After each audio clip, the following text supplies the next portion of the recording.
Now at 10, a threat at a school in Seneca, Missouri kept some students at home today. Plus, a candidate for Missouri's highest office hosts a meet and greet in Southwest Missouri. And a lifelong Pittsburgh Public Library worker prepares to begin the next chapter of her life. The 4 states' most watched news starts now. A school threat in Seneca, Missouri kept some children home today. This is KOAM News at 10. I'm Anthony Saviello. According to the Seneca police chief, however, the person making the threat was already in custody well before social media began spreading the story. Everything kind of came together like it should. Many times they'll get this information, they'll set on it, they'll go home, they'll tell mom or dad, they put it on social media, and we're always chasing it. This time, right now, it came out, ended up being exactly what we wanted it to be. Authorities say Brandon Wilms approached some of the students at the Seneca Park across from the school yesterday and made inappropriate comments. Seneca Police Chief James Altick says the kids responded correctly. I made some inappropriate comments. The kids knew what to do, just like they're taught in school. They went back, contacted their parents, contacted school administrators. They reached out to us simultaneously. We were able to collect enough information to figure out who it was. Wilms has been taken into custody. He's charged with making terroristic threats, harassment, and sexual contact. He's currently being held in the Newton County Jail. The school sent a message to parents last evening stating there was no further threat. Police and school administrators emphasize if there is a threat to report it to authorities, not social media. We'll check in with meteorologist Lindsay Gaffney for a first look at weather. Well, temperatures right now dropping down to upper 70s, and it's pretty late to be just now getting into the 70s. We're well above average for this time of year. Temperatures are going to continue to warm up. Yesterday we got up to about 91. Today we got up to about 92. Definitely way warmer than it should be this time of year. Now we also have mostly sunny skies, not a cloud in sight today, and that trend's going to continue tomorrow as well. Today we got up to 92 and our low is about 63, so we're well above average for this time of year. Normally we're seeing temperatures in the mid 70s and lows in the lower 50s, so we're about 10, 15 to even 20 degrees above average. Now our overnight low tonight also still going to remain above normal with temperatures dropping down to mid 60s and a southerly wind as well. We're going to talk more about that coming up. All right, Lindsay, thanks. Missouri Lieutenant Governor Mike Kehoe made an appearance in Southwest Missouri today. Kehoe, who is running for governor of the Show Me State, hosted a meet and greet event with supporters in Joplin at the Jasper County Republican headquarters. With the general election just 31 days from now, the gubernatorial candidate stresses the importance of learning the details about what's on the ballot. He also stressed the importance of recognizing our veterans. It's important because of our state's veterans. We have one of the largest populations of heroes in this state. They gave everything for us to be able to have this right. And so a good way to honor them is to make sure we exercise that opportunity that we have. If you have any questions concerning the upcoming election, just head over to KOAMnewsnow.com/elections, where we've provided plenty of information. The Pittsburgh Public Library celebrated an extraordinary career today. Since 1992, Carol Ann Robb, a lifelong Pittsburgh resident, has spent her career sharing a love of reading and books with patrons of the library. With her talent for matching readers with books, Robb has recommended tens of thousands of titles to community members. Since joining the library in 1992, Robb has played a pivotal role in the library's expansion and has implemented countless programs from book discussions to poetry readings and author visits, but most notably the Coffee and Carols holiday program. People come in, we'd have Christmas treats, kids from story time would come in, we'd usually have a story, and then we would have a carol sing-along, and it was just a fun program, and it brought people of all ages together, and that's the one thing I really think I'm most proud of. Today, the library recognized the decades worth of service Robb has provided before she officially turns the page on this next chapter in her life. Dalton Defender Days is underway in Coffeyville tonight. The event commemorates the citizens who fought back against the notorious Dalton gang, who tried to rob 2 banks in Coffeyville back in 1892.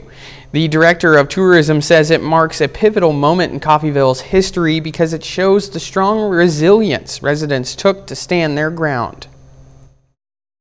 It's important to Coffeyville because of the fact that it's really a lot of our heritage. You know, Coffeyville is known as a community that, you know, doesn't take no for an answer. We kind of stand up for things that we believe in, and really this story resonates through time, 132 years this year. If you want to catch the event, don't worry, it still runs until tomorrow. Well, we're just minutes away from the latest edition of 4-State Friday Night. John, Brock, and the rest of the KOAM sports team will bring us the biggest games from our area, including tonight's game of the week, Carl Junction versus Seneca. That's coming up. But up first, a rescue shelter in Joplin has its hands full with an influx of animals. Fall semi-annual sale is semi-annual sale. Golden Paw in Joplin has had 18 dogs dumped in front of their business in the span of 2 days. The facility is overwhelmed by the number of dogs being dumped. The Joplin Humane Society is not accepting dogs due to their overcapacity, which makes it difficult to find a place to put the dogs. The owner of Golden Paw wants to remind people to spay and neuter their pets to prevent issues like this. People don't have the money. The economy is no good. You can't feed an animal. You can't house an animal. Landlords throw them out of their buildings even when they've been there. The Joplin Humane Society says they are looking for community support through more foster homes, pet owners reclaiming their dogs, and adoptions to make space to help more animals in need. The Missouri Department of Conservation wants to warn residents about a virus impacting the deer population in the state. It's called epizootic hemorrhagic disease, or EHD. And while it can share similarities with the more commonly known chronic wasting disease, there are some differences, including the fact EHD is not always fatal. According to the department, the virus is spread through a fly. They also say the virus tends to worsen during times of drought. Some kids of a different type showed up at the Carthage Junior High School today for a lip-smacking fundraiser. Students were able to vote by donating money for which of 4 teachers they wanted to see kiss a goat. The teacher with the most money was declared the lucky winner and got to kiss the goat every lunch period. I wasn't going for taste. It was just a great opportunity to fundraise and have a good community thing just with the kids here at the school. So. By the way, there were 3 lunch periods where the teacher had to kiss the goat. A little later, it's a big night for area football. John Dales kicks off the latest edition of Friday Night Football in just a few minutes. And we see temperatures continue to warm up for October. We'll talk about that coming up.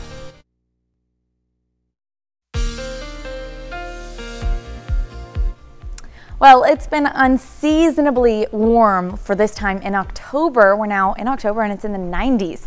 Taking a look at Indigo Sky Casino and Resort, it is a clear night and we've had a clear few days as well. So although temperatures are warming up, we're going to remain mostly clear, mostly sunny as well.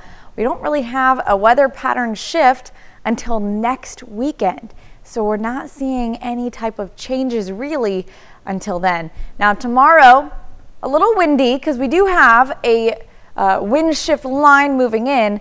Not going to produce any kind of clouds or rain, but it will cool us off Sunday and into Monday just for those 2 days. But so we're going to have winds gusting up to about 20 miles per hour tomorrow ahead of that wind shift line, and temperatures still getting up to low 90s, about 15 to nearly 20 degrees above average. So around the area, temperatures are going to be above 90 for everybody, about 89 in Cassville, but 90 Monette, Bella Vista, 93 in Parsons, Independence, so mostly all of the northwestern counties going to be about 92, 93, but definitely unseasonably warm. Now, as we get into Sunday, we're going to see that wind shift line, so now we're looking at temperatures coming out of the north, And this is about midday, so temperatures are still cooling down.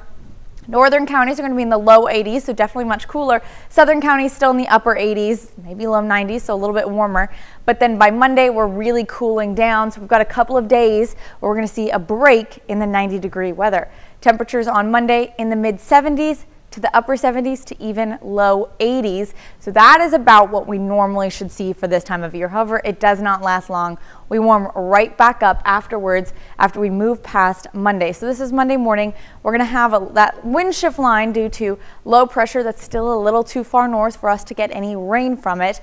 And then we've got this ridge again forming over our area. Now we're blowing through the week, because we don't have much of a change throughout the week. Temperatures are going to be sunny and warm all week long in the mid to upper 80s.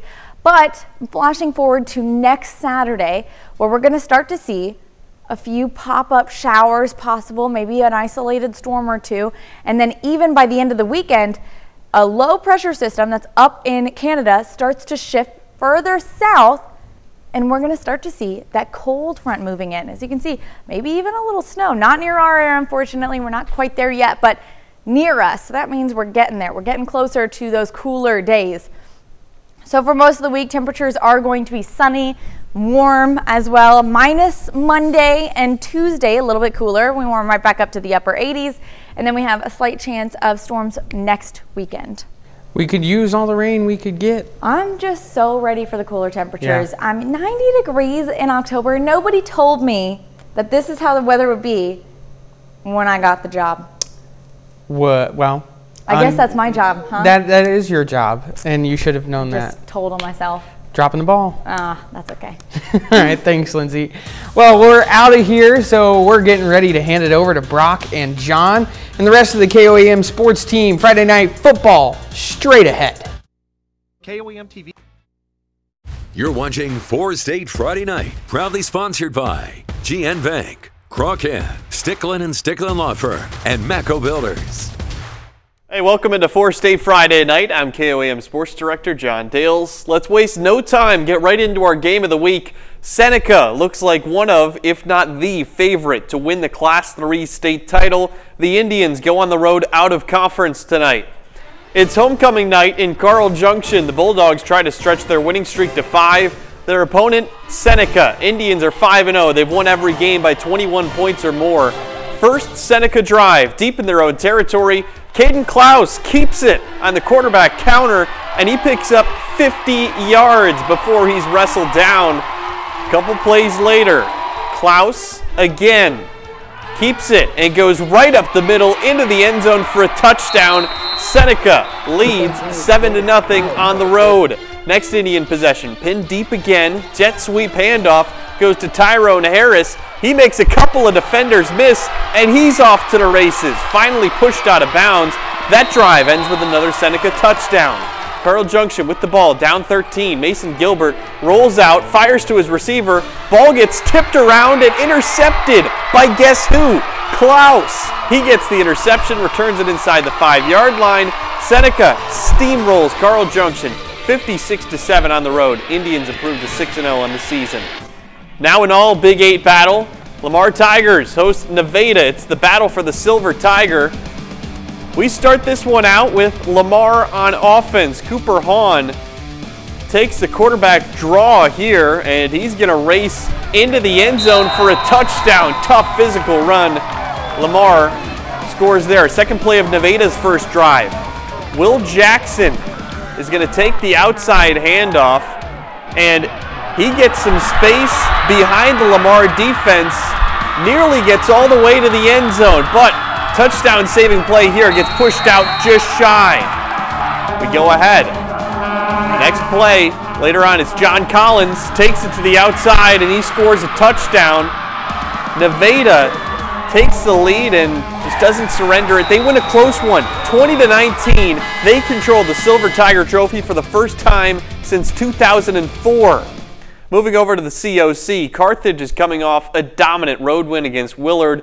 Joplin just picked up its second loss of the season at home last Friday. Tonight the Eagles and Tigers do battle. Carthage takes the field and Joplin comes on the road as well. The two teams take the field ready to add a win to their record. 11 minutes to go in the second quarter. Brady Carlton fakes a handoff to Landon Collins, and he finds Carson Murray. First points of the night there after a scoreless first. Tigers up 7-0. Joplin takes possession. Daniel Rose rears back and fires. Lane Royal makes the catch, shakes a tackle, makes a big gain there for the Eagles. Close to 8 minutes to go before halftime. Next play in the drive, Rose again throwing a bomb down the field. This time, Davin Thomas makes the catch, and he scores the touchdown for the Eagles. Tie game there at 7 apiece. Tigers end up taking it 23-20 in overtime. Landon Collins scores the game-winning touchdown. Now let's head to the Sooner State Wyandotte in year 2 under the direction of head coach Doug Buckmaster. Bears are 4-1 so far in 2024, but they're coming off their first loss of the season last week.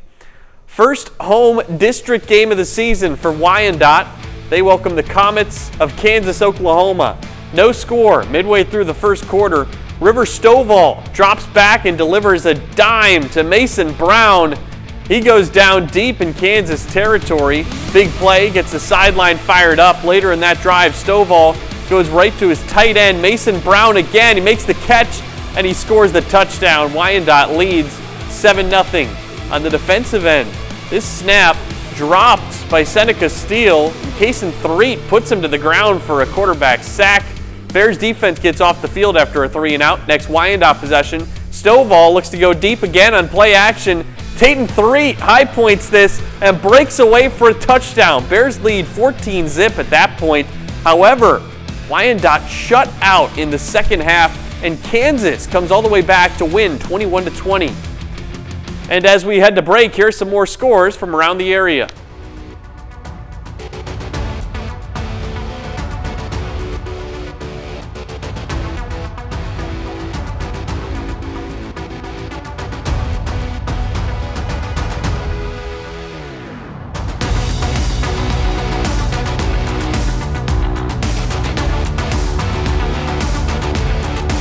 You're watching 4-State Friday Night, proudly sponsored by Sticklin & Sticklin Law Firm, GN Bank, Crockett, and Neosho County Community College. GN Bank, a 4-State hero. Hey, welcome back to 4-State Friday Night. Before the break, we showed you some highlights from Missouri and Oklahoma. Now let's go to Kansas and a district game between a couple conference rivals. Riverton at home, leading 14-8 at halftime over Galena. First Ram possession of the third quarter. Cale Forbes takes the snap, zips a pass to Tyler Ritz. He makes the catch. Then the sophomore Ritz sheds a tackler, finds an opening, and sprints all the way to the end zone. Rams touchdown. They stretch their lead to 20-8 after that play. Galena needs a response, something fierce. Jack Perry rolls out to his right, directing traffic. He finds his receiver, Hayden Qualls, behind the defender. That moves the chains for a first down. We go to the fourth quarter, under 4 minutes to go. It's 4th and goal for the Bulldogs with the same score. Need a touchdown here to stay alive. Perry on the run, floats it towards the end zone. Aiden Witherspoon gets his hands on it, falls incomplete. The Ram defense doesn't allow a single point in the second half. Riverton wins 20-8. Staying in Kansas, we'll go to the SEK. Fort Scott was undefeated until it fell to Pittsburgh last week. Labette County has lost 3 in a row. Tonight the Grizzlies face the Tigers on the road. In Fort Scott now, Tigers are celebrating homecoming night by hosting the Labette County Grizzlies.